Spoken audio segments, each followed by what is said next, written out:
What's going on, pursuers? My name is Thomas Carney, and this is the Pursuit of Calling podcast. In today's episode, we're talking about something that I feel like is an extreme problem in today's society, and that is the lack of problem solving. Not enough people really want to work on this skill and don't see it as a priority in their lives. Get out your notebook, and guys, don't forget to give this podcast a 5-star review on Spotify, Apple Podcasts, and wherever you listen to your podcasts. You might even want to do that right now. I mean, you could just, give it a 5-star review while you're listening to the podcast. So go ahead and do that.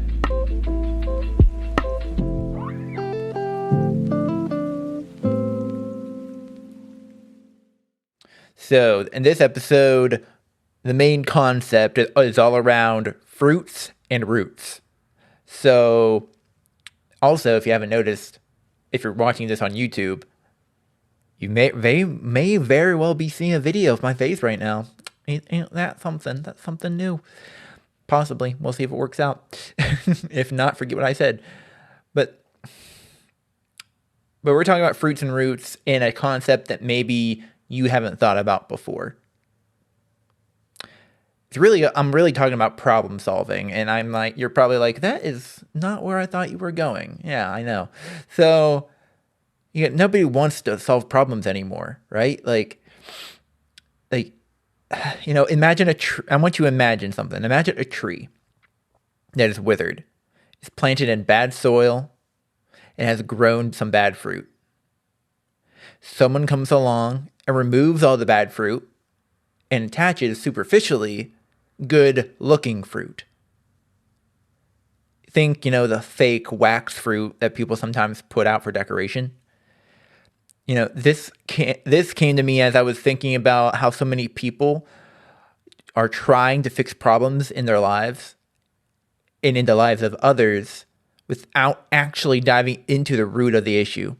I get it. Like, sometimes you want that quick fix. You want that dopamine hit, the instant gratification. Just a little bit later, though, you're going to end up in the right back where you started. You're just going to have that bad fruit again. And it might even be worse this next time.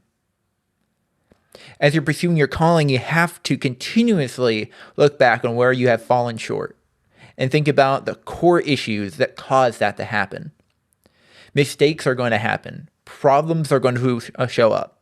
And the best way to make sure that they don't happen again, or even better, to make sure that they don't happen again, or when problems do arise, so you know how to better solve them in the future, you have to investigate the root of the issue. Now you see where I'm going. So, 3 reasons this is important to me.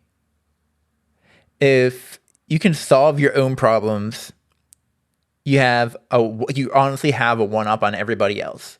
Because if you can solve your own problems, that's a pretty huge thing. And I'm not saying do everything yourself, but I am saying that if you want to successfully pursue your calling, you need to understand that problem solving is the skill to master. And now I'm just going to mention 2 other things real quick, then we're going to go back. This podcast, is about pursuing your calling and doing it well. And then finally, we're going to talk about doing what is easy instead of doing what needs done. Like how that seems to have become commonplace in today's society. So back to, if you can solve your own problems, you have a one-up on everyone who can't. I'm not, again, I said already, I'm not saying that you have to do everything yourself. That's obviously not what I'm saying. I am saying that if you want to successfully pursue your calling, I already said this, you need to understand that problem solving is the skill to master, guys. How do you do that? So I went through and actually did some research on this from Maxwell Leadership, who you've heard me talk about a lot. And you're going to find links to the articles that I mentioned in the show notes. So one of the big things that they point out is that you want to evaluate the problem. You see it for what it is. No more, no less. A lot of people tend to look at a problem and think it's too big. Maybe it's too big to handle by yourself. So in that case, you need to put the right people around you in order to solve the problem. A while ago, I was stressing about almost losing $4,000 to a coaching program that I no longer wanted to be a part of. And I was losing sleep over this, guys. Like I didn't understand how to handle this situation. I went, I didn't understand how to handle it. So I went to my mentors. I went to Pastor Ed, who's been on the podcast. I went to Pat Williams, who was on the podcast when it was previously called Technically Short. And I asked for their advice because I knew that they had the wisdom that I do not have. I did not have. Now I have it.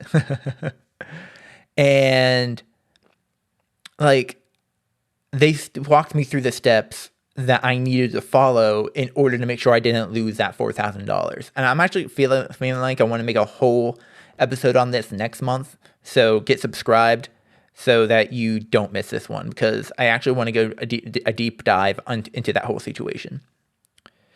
So like this is a perfect example of that where I was, sorry. This is a perfect example of a problem that was not as big as I thought. And finding the right people to help me understand that was crucial. So this is going to be an exact quote from the Maxwell leadership article called "Problem Solving and Effective Leadership." Appreciating a problem is counterintuitive for many people.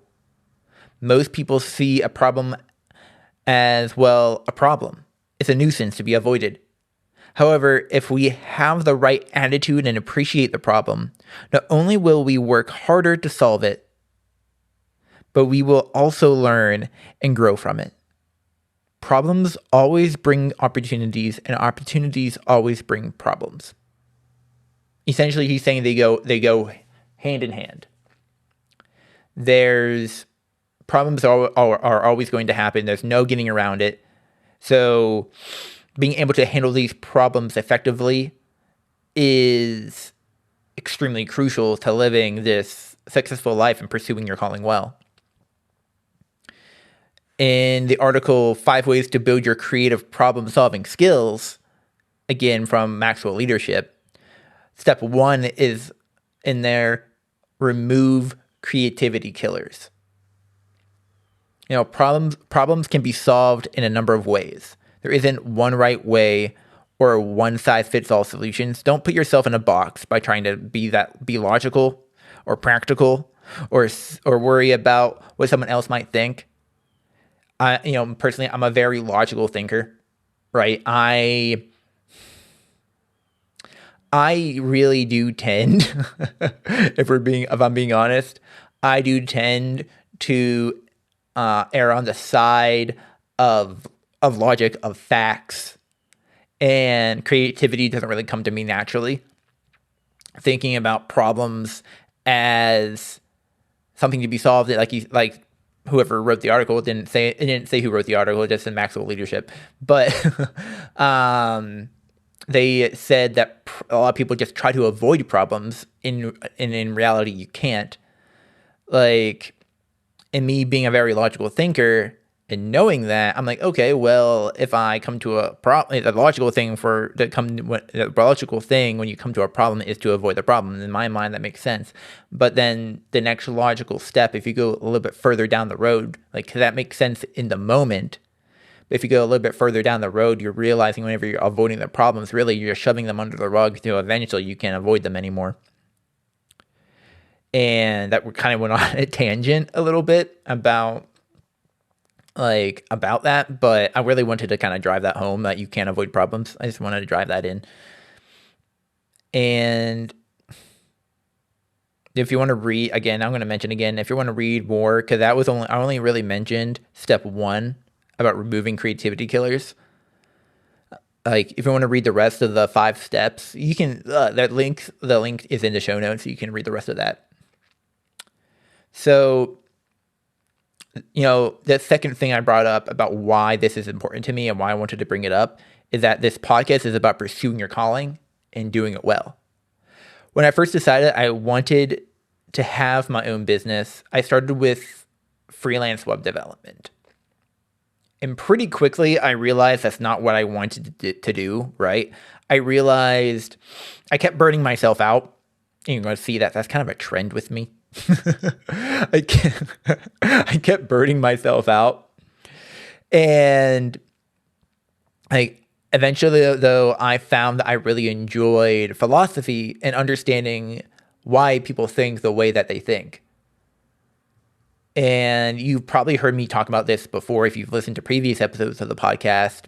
But if you haven't, essentially I was watching a PewDiePie video where he was reviewing Nicomachean Ethics. And it really sparked my interest. And that was really the beginning of my trajectory to wanting to become a life coach. Now, of course, there's a bunch of meat in the middle of that, but that's where it started. And now I'm here with this podcast, wanting to use this as a platform to launch me to to be able to reach more people and to be able to eventually coach people to live the life that they've been called to live. Man, I love this. I love this podcast so much. So, though, let me find it in my notes. Sorry, guys. Sorry, pursuers.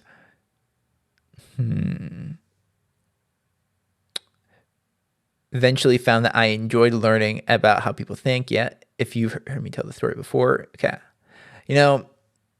Sorry, if you're watching the video, this might not be cut out, but if it's just the audio, it might be cut out. We'll find out. I guess, okay, we're going to go a little bit further. I've just got back from an amazing conference called Funnel Hacking Live. You might think I'm jumping around. So this is a little bit after I decided I want to be a life coach and my interest, it got sparked, and I was kind of diving into the business world a bit. So I just got back from this amazing conference, Funnel Hacking Live 2021. I was on fire and ready to be a life coach without any real experience. Sad. Tony Robbins was the final speaker of the event, and it was insane. So I decided to hire my own coach. Pretty logical. A great idea in retrospect. I hired one of Tony Robbins' life coaches for 6 months. I thought I'd made it, and I started making progress. My coach was coaching me how to be a coach. Now, the reason I'm bringing this up at all, and you might be wondering, okay, where is he going? Why is he giving me a story about himself? We were just talking about problem solving. Now he's talking about his life, and we're not even talking about a problem. I'm going to get to that. Give me a second. Give me a second. I promise. I'm going to get to it. I'm going to get to it. For 6 months. So for 6 months, I was on the grind, saying no to outings with friends and family so I could work on the things that I thought were going to bring me towards success. There was one big problem, though. I kept burning out, working nonstop and spending essentially no time with others. That's a recipe for disaster. I wasn't pursuing my calling well. I decided to take a sabbatical, quote unquote, from my coaching pursuit, and started spending more time with friends, family, and mentors again. At the same time, I still had the love for personal growth and development. That never left me, and I want to go back. I want to thank my friend Andrew, who kept over and over again asking me to come to a Bible study, to be with people, and to just spend more time with others. Because if he didn't do that, I don't know if I would have realized the problem. I don't know if I would have realized the problem that I had. And I knew I had a problem, but I didn't really realize it was I was spending time with people until I eventually decided that I needed to spend time with people. That was the potential of the problem. So the problem is that I kept burning out in all reality. The root of the issue, I thought that when you pursue your calling, you have to do it yourself. I thought that if I put my head down for a year or two, I would be able to come out on the other side with something amazing. I'd be able to say, look at me, look at what I've done. Your calling, I've said it before, your calling goes way further than you. If your calling is just about you, then you're not actually living your calling. You're not actually pursuing your calling. You're pursuing something else. You're pursuing some perverted version. Perverted? I don't know if perverted is the right word. Sorry about that. Perverse version of your calling. So, the solution that I found was that I needed to keep in contact with family, friends, and mentors who want to see me succeed. I wanted to share with them what I'm working on and why I'm working on it, what I'm working towards. It helped me build a stronger why around being a life coach, building a stronger foundation rather than trying to build something big on top of shaky ground. After I was writing my notes, it kind of popped in my head that I essentially was a pillar. I was a pillar that kind of was standing by itself, holding up a building by itself. And eventually that building fell over. And I would try to rebuild the building, put it back on top, hold this weight by myself, and it would fall over again. I would burn out.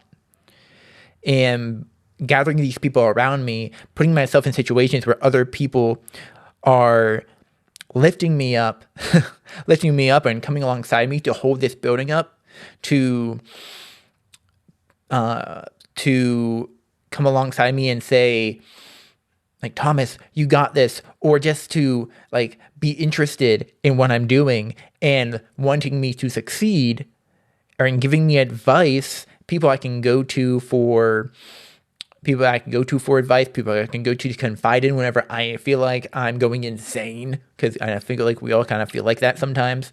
Like these people are so necessary. And having these people around me was like having these pillars helping me build a solid foundation that now I can build on top of. Does that make sense? You know how crucial it is to have people around you? Okay. I might have actually went off on a tangent there. That never happens on this podcast. That never happens. But the reason I wanted to bring this up is because I obviously I wasn't always pursuing my calling well. And when it comes to solving problems, this whole thing was about the reason that even made me think about that was the core of the issue that I'm talking on, and is that doing what is easy instead of what is needed, it seems to be pretty commonplace. And for me, what was easy was not talking to people. I am more introverted than extroverted. It was easy for me not to talk to people, to not tell people what I was going through, because if I didn't have to explain it, then I didn't have to worry about what people were thinking of me. And I didn't have to worry about people telling me that I was doing the wrong thing. I see this a lot in the everyday life of others. I'm not calling anybody out in particular. I just want to say that if your solution to a lot of problems is to either push it off by saying, I'll do it tomorrow, or even worse, that's not my problem, I think it's time to reevaluate your priorities. If you're like me and you're kind of just avoiding the problem by avoiding or ignoring it, because sometimes you're living in the problem. Like for me, I was living in the problem of burning out continuously over and over and over again. And I didn't really see that as the problem. I saw for me, I saw the problem as, oh, I just need to keep learning. I just need to keep going at this, because eventually then on the other side of this, I'll be able to live this life that I have this vision of. I'll be able to have more time and spend time with friends. I just can't spend time with people right now. That was my mindset. And so, like, if you're just avoiding the problem, and you know you are, I feel like whenever you're avoiding a problem, typically you know that you're doing it. It's time to reevaluate. I definitely recommend reading the articles that are linked in the show notes. So, people tend to ignore the problem right in front of them until they're so big that they can't be ignored. And and if you're like that, that needs to stop right now. That needs to stop today, because you have a calling on your life. There is something you've been called towards, something you're called to pursue. And whether that's one particular thing or many things, because like we've talked about many times on this podcast, your calling goes everywhere with you. It doesn't necessarily matter what you're doing. Your calling the calling on your life is so important that you need that doing it well is paramount to living a successful life. And I'm not talking a life of money. I'm not talking a life of riches. I'm talking a life of fulfillment. Living this God-given calling is extremely important, and don't let it go. And doing it well it's important. I kind of already went over it. So, guys, if you like this episode of the Pursuit of Calling podcast, give it a 5-star review on Spotify, Apple Podcasts, or wherever you listen to your podcast. You can share it out on Instagram, Facebook, X, wherever you peruse the social medias. All right, guys. I'll see you next time.